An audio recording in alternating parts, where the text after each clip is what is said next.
Hello बच्चों, Minerva एजुकेयर्स की concept learning class में आपका स्वागत है। बच्चों, आज हम क्लास 8th इंग्लिश वर्कबुक से फॉर्मेटिव असेसमेंट 2 को सॉल्व करेंगे। बच्चों, ये आपने सेल्फ किया होगा और भी कुछ डाउट्स अगर रहे हों तो आज क्लियर हो जाएंगे। बच्चों, क्वेश्चन नंबर फर्स्ट है, which month comes between May and July? यानी बिटवीन मीन्स बीच में। ये प्रीपोजिशन हमने पहले भी पढ़ी थी, ठीक है। बिटवीन दो चीजों के बीच बताने के लिए आता है, इसका मतलब होता है बीच में, ठीक है।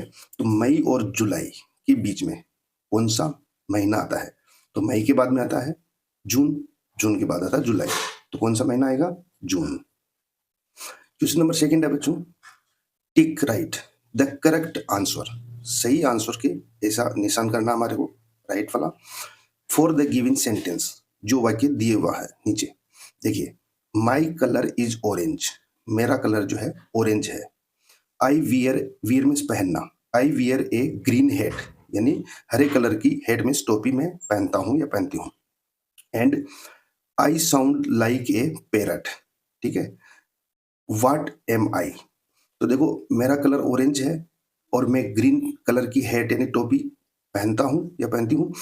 And I sound like a parrot, तो बच्चों इसमें देखिए, I sound like a parrot यानी मेरी आवाज तोते की तरह है। तो इनमें से देखिए, चैरेट, चैरेट मीन्स होता है रथ, ऑरेंज मीन्स होता है नारंगी, कैरेट मीन्स होता है गाजर, और टेरो, टेरो इसमें टी साइलेंट है बच्चों। टेरो मीन्स ये एक भविष्य बताने वाला कार्ड होता है ज्योतिष के पास। तो ये एक भविष्य बताने की एक विधि है जो ज्योतिषों के पास होती है, ये कार्ड के द्वारा बताते हैं। तो इसमें इसका कोई रोल नहीं है। तो बच्चों, तोते से रिलेटेड चीज आई है और तोते को क्या पसंद होती है? कैरेट, तो इसमें आंसर कैरेट आएगा। लेकिन इस क्वेश्चन में थोड़ा सा मिस्टेक है बच्चों कि I sound like a parrot, यानी मेरी आवाज गाजर की तरह है, यानी मेरी आवाज तोते की तरह है। तो बताओ, गाजर की भी कोई आवाज होती है? नहीं होती ना। तो इस सेंटेंस का मतलब, आंसर जो अर्थ है वो निकल रहा है कि मेरी आवाज तोते की तरह है। तो गाजर की आवाज तोते की तरह कैसे हो सकती है? तो इसमें बच्चों थोड़ा मिस्टेक है, इस साउंड को हम सेकंड नंबर पे लेंगे और लाइक को हम पहले लेंगे, ठीक है। तो like sound, I like sound A parrot, यानी मुझे तोते की आवाज पसंद है, इसका अर्थ ये निकलेगा, मुझे तोते की आवाज पसंद है। तो इसके लिए हमें I like sound A parrot ये आएगा। तो मुझे तोते की आवाज पसंद है क्योंकि गाजर पैरट को बहुत पसंद होती है, तो गाजर को भी तोता बहुत पसंद होता है, ठीक है। Number third, tick the correct option. सही के निशान लगाना है विकल्प के, फॉर द गिवन सिंबल। यहाँ पे जो सिंबल दिया हुआ उसमें से देखिए बच्चों, सिंबल मीन्स होता है संकेत। देखिए, ये किसका है? पिक्चर्स को आप अच्छे से ऑब्जर्व करिए। अब देखिए, washing hand, filling water, washing dish और नन, इसमें से क्या हो रहा है बच्चों? क्या कर रहा है? या हाथ धो रहा है, या पानी भर रहा है, या डिशेज को धो रहा है। तो डिशेज यानी खाने की चीजों को वो धो रहा है, तो ये वॉशिंग डिशेज, ठीक है। वॉशिंग मीन्स धोना, धो रहा है। डिशेज यानी खाने की चीजों को। हम जैसे भी मार्केट से फ्रूट्स वेजिटेबल्स वगैरह लाते हैं तो हमें उनको पहले धोना चाहिए, ठीक है, और फिर बाद में यूज करना चाहिए। नंबर 4 है, who will say the below line, to whom, यानी किसने कहा और किसको कहा, ठीक है। ये नीचे सेंटेंस इनको पढ़ेंगे, किसने किसको कहा, उनको हमें पहचानना है। I will take 3 plates and please gift wrap a cup too, यानी मैं 3 प्लेट लूंगा। आई विल टेक 3 प्लेट्स, यानी मुझे 3 प्लेट्स लेनी है। एंड प्लीज गिफ्ट, और प्लीज कृपया गिफ्ट को आप रैप यानी लपेटना। बच्चों, जब हम कोई शॉप से गिफ्ट लेते हैं तो वो एक अच्छी सी पन्नी में वो लपेट के देता है, उसको रैपर्स बोलते हैं, ठीक है। तो वो रैप मीन्स होता है, डब्ल्यू साइलेंट है इसमें, लपेटना। एक कप टू, यानी एक कप को भी उसमें गिफ्ट के रूप में लपेट देना, ठीक है। 3 प्लेट लेना है और इनको लपेटना है सभी को। तो ये कौन किसको कहेगा? कि एक ग्राहक है वो दुकानदार को ही बोलेगा कि मुझे गिफ्ट में ये चीजें चाहिए और इनको आप लपेट के देना। तो लपेट के कौन देगा? ग्राहक, ये दुकानदार, ठीक है, सेलर। तो देखिए, ए बायर टू सेलर, यानी खरीदार ने दुकानदार को बोला यानी विक्रेता को बोला, एक डॉक्टर ने पेशेंट को बोला, एक कस्टमर ग्राहक ने बार्बर यानी नाई को बोला, एक टीचर यानी टीचर ने स्टूडेंट को बोला। तो आप समझ गए होंगे ये दुकान का बातचीत हो रही है। तो हम एक बायर यानी खरीदार, सेलर मीन्स विक्रेता यानी बेचने वाले को यानी दुकानदार को बोल रहा है। बच्चों क्वेश्चन नंबर 5 देखिए, right 5 things that you can eat. उन 5 चीजों के नाम लिखना है बच्चों जो हम खाते हैं। ईट मीन्स खाना, ठीक है। तो हमने ये इजी सा क्वेश्चन है, आपको आता होगा। ऑरेंज, एप्पल, ग्रेप्स, बनाना, मैंगो, ऐसे कोई सी भी चीज जिनको आप खाते हैं उन 5 के नाम लिखना है। ये चीजें कोई फिक्स नहीं है, आप अपने मन से भी लिख सकते हैं, ठीक है। Question number 6, right about the given objects. यहाँ पे जो ऑब्जेक्ट्स दे रखे हैं यानी पेन और चेयर, ठीक है, 2 ऑब्जेक्ट दिए हैं, 2 चीजों के नाम दिए हैं। अबाउट का मतलब इनके बारे में हमारे को लिखना है, राइट लिखना। Without mentioning their name, mentioning का मतलब होता है यहाँ पे इनका नाम नहीं लिखना है, इनके बारे में तो लिखना है लेकिन इनका नाम नहीं लिखना है, क्योंकि विदाउट मेंशनिंग देयर नाम नेम्स यानी इनके नाम लिखे बिना इनके बारे में कुछ लिखो और उससे हम समझ जाए, ठीक है। हम इनका नाम कहीं पे भी नहीं लेंगे, ये एक रिडल्स और पहेली की तरह है, जैसे वन वर्ड्स की तरह। पहेली में क्या होता है कि हम कोई वाक्य बोलते हैं और फिर दूसरे को फाइंड करना होता है कि मैंने किसके बारे में बात करी, ठीक है। तो हमें ऐसे सेंटेंस बनाने हैं जिनमें इन ऑब्जेक्ट्स का नाम तो नहीं लिखना है लेकिन उस सेंटेंस को पढ़ेंगे तो उस आंसर तक हम पहुंच जाएंगे। तो देखिए बच्चों, हमने सेंटेंस बनाया पेन पर। थिंग यानी वस्तु, used to write on paper यानी वह वस्तु जिसको हम पेपर में लिखने के काम में लेते हैं। तो बच्चों जब हम पेपर में या नोटबुक में लिखते हैं तो किससे लिखते हैं? पेन, ठीक है। तो पेन आ जाएगा इसमें, जबकि हमने पेन का नाम नहीं लिखा इसमें। देखिए चेयर, इसका हमने सेंटेंस बनाया ए पीस ऑफ फर्नीचर यानी फर्नीचर में तो बच्चों सभी आते हैं, टेबल, चेयर, बेड, सोफा, बहुत सारी चीजें आती है।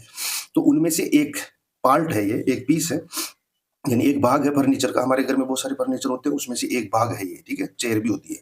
तो a part, a piece of furniture, furniture का एक हिस्सा for 1 person to sit on, जिसमें एक ही आदमी बैठता है। तो बच्चों आपको मालूम है बेड में हम 2 भी बैठ सकते हैं, 3 भी बैठ सकते हैं, सोफे में हम 2-3 बैठ सकते हैं, लेकिन वह कौन सा बैठने की चीज है जिसमें केवल एक ही आदमी बैठ सकता है? तो बच्चों आप समझ गए होंगे, चेयर, ठीक है। तो हमने चेयर का नाम नहीं लिया लेकिन हम इस सेंटेंस को पढ़ेंगे तो हमें लगेगा कि हम चेयर की बात कर रहे हैं, ठीक है। देखिए बच्चों, रीड द गिवन पेसेज, इस पेसेज को पढ़ना है and answer the following questions. जो नीचे दिए हुए क्वेश्चंस है उनको हमें सोल्व करने हैं, उनके आंसर देने हैं। अब देखिए बच्चों, पेसेज पढ़ते हैं हम। माई सिस्टर एंड आई यानी मेरी बहन और मैं, प्लेइंग अंडर द ट्री, पेड़ के नीचे हम खेल रहे थे, अंडर मीन्स नीचे। इन आवर गार्डन, हमारे बगीचे में। We heard the voice, heard means सुनाई दिया यानी हमें सुनाई दिया क्या? वॉइस मीन्स आवाज, किसकी? ऑफ ए कैट, एक बिल्ली की आवाज हमें सुनाई दी। अराउंड अस यानी हमारे आसपास ही। बोथ ऑफ अस, हम दोनों ने। सर्च्ड का मतलब होता है तलाश किया, यानी बिल्ली की आवाज आई तो हमने देखा कि कहाँ है बिल्ली, आसपास ही थी तो हमने ढूंढा उसको, सर्च किया। फॉर ए कैट, बिल्ली को ढूंढा, बट कुड नॉट फाइंड, लेकिन वो हमें नहीं मिली। Could not find, find means मिलना, नहीं मिली it. We got tired, tired का मतलब होता है थक जाना, तो यानी वी गोट टायर्ड का मतलब हम थक गए यानी उसको ढूंढने में। एंड ले डाउन, और हम लेट गए। ऑन द ग्राउंड, और वहीं ग्राउंड में हम लेट गए। जब हम कोई काम करते हैं और थक जाते हैं तो हम बैठ जाते हैं, सो जाते हैं, ठीक है। तो वो दोनों सो जाते हैं। And there it was upon the branch, वहीं पे एक पेड़ था और उसके एक ब्रांच थी, ब्रांच यानी शाखा यानी टहनी, एक पेड़ की शाखा थी। स्टक ऑन द ट्री, तो इट वाज का मतलब वह है, कौन? बिल्ली, बिल्ली के लिए आया इट, तो वह बिल्ली अपॉन द ब्रांच यानी ब्रांच के ऊपर, स्टक ऑन द ट्री यानी पेड़ की जो ब्रांच थी उसमें स्टक मीन्स होता है फंसना, ठीक है, फंस जाना, अटक जाना। तो बिल्ली ऊपर चढ़ी हो गई तो उसमें वो फंस गई और वहां से वो आवाज कर रही थी, ठीक है। फंसना या अटकना, स्टक मीन्स ध्यान रखना। वी कॉल्ड आवर फादर, क्योंकि वो पेड़ के ऊपर थी तो हमने मेरे पिता को यानी हमारे पिताजी को आवाज लगाई। कॉल्ड मीन्स पुकारा, आवाज लगाना। ही सो इट, उन्होंने उसको देखा, बिल्ली को। एंड डिसाइडेड, और डिसाइड किया, तय किया। टू क्लाइम द ट्री, कि हम इसको पेड़ के ऊपर चढ़ेंगे और इस बिल्ली को वहां से निकालेंगे, इस चीज को तय किया। एंड सिट इट फ्री, और set it free, sorry set means free कर देना, इसको हम फ्री कर देंगे, आजाद कर देंगे। सेट इट फ्री, हम इसको आजाद कर देंगे, यानी वहां से छुड़ा देंगे, टहनी में जहां फंसी हुई वहां से। ही ब्रोट ए लेडर, तो उसके पिताजी ब्रोट मीन्स लाए, ए लेडर, लेडर जानते हो, लेडर बोलते हैं सीढ़ी को, सीढ़ी जिसमें हम चढ़ते हैं, ठीक है। एंड स्टार्टेड टू क्लाइम, और आपने स्नेक एंड लेडर वाला गेम देखा होगा, तो उसमें सांप सीढ़ी, तो सीढ़ी किस तरीके की होती है बच्चों, आपने देखा होगा, ऐसा कोई चीज ऊपर चढ़ने के लिए जो हम यूज करते हैं उसको लेडर बोलते हैं, ठीक है। तो देखिए पिताजी क्या करते हैं, वो सीढ़ी लेकर आते हैं कि उससे हम ऊपर चढ़ेंगे। माई मदर टोल्ड, तो माँ ने क्या कहा, हिम टू बी केयरफुल, मेरे पिता को बोला कि आप ध्यान से चढ़ना, कहीं गिर जाए, केयरफुल मीन सावधानी पूर्वक, ठीक है। ही लाफ्ड, जितने में वो हंसते हैं। बट सडनली, यानी अचानक, क्या होता है, हिज फुट, उनका जो पैर है, स्लिप्ड, स्लिप हो जाता है, यानी फिसल जाता है, फ्रॉम द लेडर, यानी सीढ़ी से, ठीक है। तो ये हमने पैराग्राफ पढ़ा, अब इसके आंसर हम देंगे। क्वेश्चन नंबर 7 है बच्चों, why do you think the children could not find the cat, यानी आप बताइए कि उन बच्चों को वो बिल्ली क्यों नहीं मिली। तो क्यों नहीं मिली बच्चों, क्योंकि वो बिल्ली नीचे नहीं थी और वो पेड़ के ऊपर ब्रांच में, यानी शाखा में फंसी हुई थी, इसीलिए, ठीक है। Because the cat was stuck, stuck means फंसना, on the branch of the tree, ठीक है, यानी पेड़ की शाखा, ब्रांच ऑफ द ट्री, यानी पेड़ की शाखा में वो स्टक, यानी अटकी हुई थी या फंसी हुई थी, और बच्चों ने तो उसको नीचे ढूंढा, तो उनको इसीलिए नहीं मिली।